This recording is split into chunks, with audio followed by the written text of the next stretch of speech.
சுமார் 40 வருடங்கள் பழைய கிட்டத்தட்ட 1980 காலகட்டத்தில் வந்த இந்த ஒரு பொருள் இப்பொழுது உள்ள மார்க்கெட் விலையில கிட்டத்தட்ட 30,000 வரை விற்பனை ஆகுதுன்னு சொன்னா உங்களால் நம்ப முடியுதா? ரப்பரால் ஆன கீகளை கொண்ட பார்ப்பதற்கு மினி சைஸ் கீபோர்டு போலவே இருக்கக்கூடிய இந்த பொருள் என்னது அப்படின்றத பார்க்கறதுக்கு முன்னாடி நம்ம சேனலை சப்ஸ்கிரைப் பண்ணாம இருந்தா கண்டிப்பா சப்ஸ்கிரைப் பண்ணிக்கோங்க.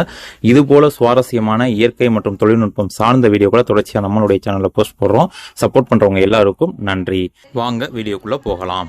உள்ள அட்வான்ஸ் டெக்னாலஜி உள்ள காலத்துல நம்ம வாழ்ந்துட்டு இருக்கோம். நமக்கு இதோடைய டெக்னாலஜிகளை பற்றி புரிந்து கொள்வதே மிக ஆச்சரியமாக தான் இருக்கும். அப்படிப்பட்ட ஆச்சரியங்களை உங்களுக்கு தருவதற்காக தான் இந்த வீடியோ. இதுல என்ன அப்படி ஆச்சரியம் இருக்கு அப்படின்னு சொல்லி கேட்டீங்க அப்படின்னா, இப்போ உள்ள காலகட்டத்தில் நம்ம அதிவேக இணையதளங்களையும் அதிவேக கம்ப்யூட்டர்களையும் பயன்படுத்தி இருக்கோம்.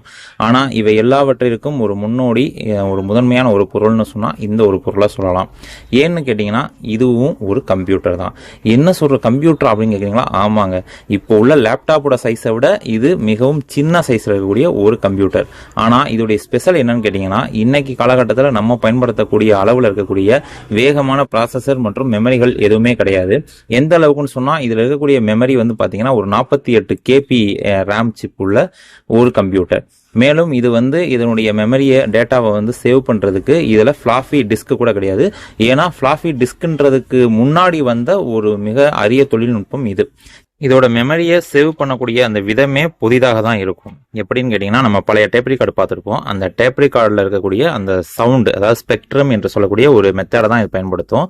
இதுல இருந்து மெமரியை டேட்டாவை சப்தமா அதில் சேமிச்சு வச்சு மறுபடியும் அதிலிருந்து அந்த சப்தத்தை ரிசீவ் பண்றது மூலமா இது இதனுடைய வேலைகள் எல்லாவற்றையும் பார்க்கும். இதை வச்சு கேமே விளையாட முடியும் அப்படின்னு சொன்னா உங்களால நம்ப முடியாதுன்னு தெரியல. இதை பிரிச்சு இதுல இன்னும் என்னென்னலாம் இருக்கு, இது ஒர்க் ஆகுமா இல்லையான்றதை அடுத்த வீடியோல கண்டிப்பா போடுறேன். இது ஒரு பெரிய வீடியோவா போடலாம்னு நினைச்சிருக்கேன். உங்களுடைய இந்த வீடியோவோட சப்போர்ட்டை பொறுத்து இதை நான் பெரிய வீடியோவா போடலாமா வேணாமான்றதை முடிவெடுக்கலாம்.